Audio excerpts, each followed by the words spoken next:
안녕하십니까. 2020년 2월 11일 화요일입니다. 오늘 말씀은 요한복음 10장 31절에서 42절까지 말씀입니다. 유대인들이 다시 돌을 들어 치려 하거늘 예수께서 대답하시되 내가 아버지로 말미암아 여러 가지 선한 일로 너희에게 보였거늘 그 중에 어떤 일로 나를 돌로 치려 하느냐. 유대인들이 대답하되 선한 일로 말미암아 우리가 너를 돌로 치려는 것이 아니라 신성모독으로 인함이니 내가 사람이 되어 자칭 하나님이라 함이로라. 예수께서 이르시되 너희 율법에 기록된 바 내가 너희를 신이라 하였노라 하지 아니하였느냐.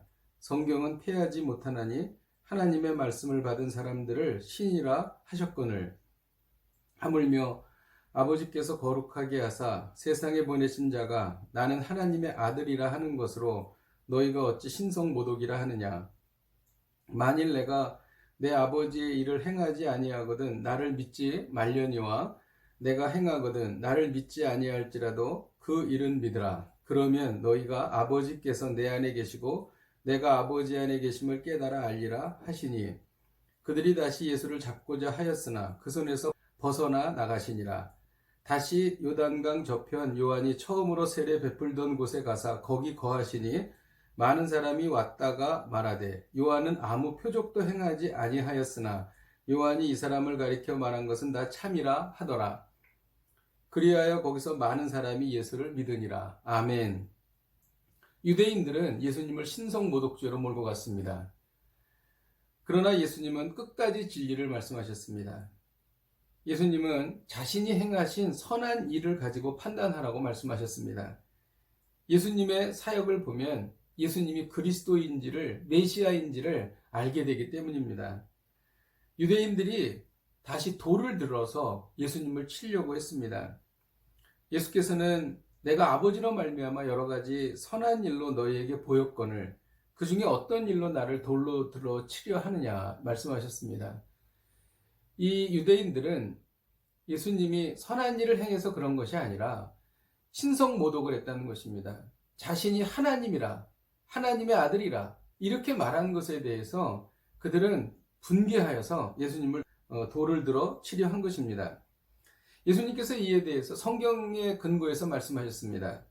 내가 너희를 신이라 하였노라 하지 아니하였느냐라고 말씀하십니다. 이것은 시편 82편 6절을 인용한 말씀인데요. 내가 말하기를 너희는 신들이며 다 지존자의 아들이라 하였으나 라는 말씀이 있습니다. 여기서 신들은 재판장을 의미하는 것입니다. 그래서 지존자의 아들이라고 한 것은 하나님께서 이 세상을 다스리고 또 사람들을 재판할 권한을 주셨음을 의미합니다. 즉 예수 그리스도를 의미하는 것이지요. 그러므로 신은 하나님 자신을 가리키려 한다기보다는 하나님을 대신하여 하나님의 일을 수행하는 자를 말하는 것입니다. 이런 논리로 보면 예수님께서 하나님의 아들이라고 한 것이 너무나 당연한 것이고 잘못된 것이 아님을 알 수 있습니다. 그리고 36절에 보면 하물며 아버지께서 거룩하게 하사 세상에 보내신 자가 나는 하나님의 아들이라 하는 것으로 너희가 어찌 신성모독이라 하느냐라고 기록합니다. 아버지께서 거룩하게 하셨다는 말씀을 통해서 예수님의 제자는 거룩이라는 특징을 가지고 있다는 것을 알 수 있습니다. 거룩은 하나님께서 내주하심을 증명합니다. 그리고 예수님께서 다시 그들로부터 피하여 벗어나셨습니다. 그리고 예수님은 요단강 저편 처음으로 세례 베풀던 곳으로 가셨지요.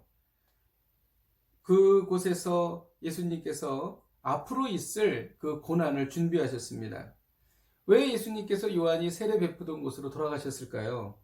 그것은 예수님께서 공생의 사역을 시작하실 때에 세례 요한에게 세례를 받으면서 본이 되셨습니다. 하나님 앞에서 하나님께 은혜 받았던 일을 회상하는 것은 좋은 일입니다. 그래서 우리가 중요한 결정을 앞두고 혹은 또 어려움을 당할 때에 은혜 받았던 곳, 성령 체험한 곳, 처음 믿은 장소 이런 곳을 가서 그때의 은혜를 되새겨보는 것도 영적으로 좋은 유익이 될 것입니다. 오늘 말씀 중에서 우리가 적용할 수 있는 말씀은 32절의 말씀입니다. 예수께서 대답하시되 내가 아버지로 말미암아 여러 가지 선한 일로 너희에게 보였거늘 그 중에 어떤 일로 나를 돌로 들어 치려 하느냐라고 기록하십니다. 내가 아버지로 말미암아 여러 가지 선한 일을 너희에게 보였다라고 말씀하십니다.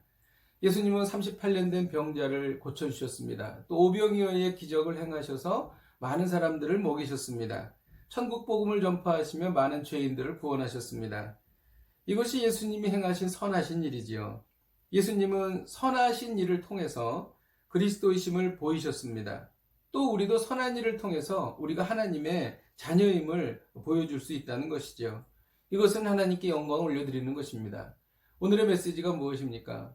선한 일을 통해 하나님께 영광을 돌리라는 것입니다. 우리 인생은 하나님께 영광을 올려드리기 위한 것입니다. 우리 인생의 목적인 것이죠. 선한 일은 결국 이웃사랑입니다. 이웃의 필요를 공급해 주는 것입니다. 상처받은 사람을 위로해 주는 것입니다. 또 경제적으로 어려운 사람들을 돕는 것이지요.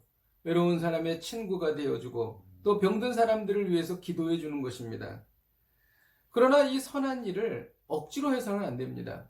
또 억지로 한다고 되는 것도 아니지요.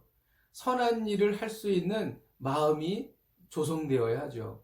그것은 우리 안에 성령께서 계시면 성령은 하나님의 영이시므로 사랑이십니다. 그래서 그 성령께서 우리 안에 감동하시면 우리는 자연스럽게 이웃을 사랑하게 되고 선한 일을 하게 된다는 것이죠. 이것이 바로 성령의 도우심인 것입니다. 오늘 우리가 해야 할 선한 일은 무엇입니까? 또 가까운 시일 내에 우리가 해야 할 선한 일은 무엇입니까? 이 선한 일을 통하여 하나님께 영광을 올려주시기를 축복드립니다. 기도하겠습니다. 하나님 아버지, 예수님은 선한 일을 통하여 당신이 그리스도이심을 보이셨습니다. 우리는 선한 일을 통하여 우리가 하나님의 자녀임을 드러내기를 원합니다. 하나님 아버지, 우리 안에 성령께서 충만히 역사하셔서 우리가 성령께서 말씀하시는 그 선한 일을 자연스럽게 그리고 기쁨으로 감당할 수 있도록 인도하여 주옵소서. 예수님의 이름으로 기도하였습니다. 아멘. 할렐루야. 하루는 짧습니다. 금방 지나가지요. 하지만 이 짧은 시간 동안 우리가 선한 일을 행할 수 있다면 의미 있는 시간이 될 것입니다. 오늘 하루를 사시면서 내가 해야 할 선한 일이 무엇인지 그리고 성령의 감동이 무엇인지를 깨달으시고 선한 일을 행하셔서 하나님께 영광 올려주시기를 축복드립니다. 오늘도 승리하십시오.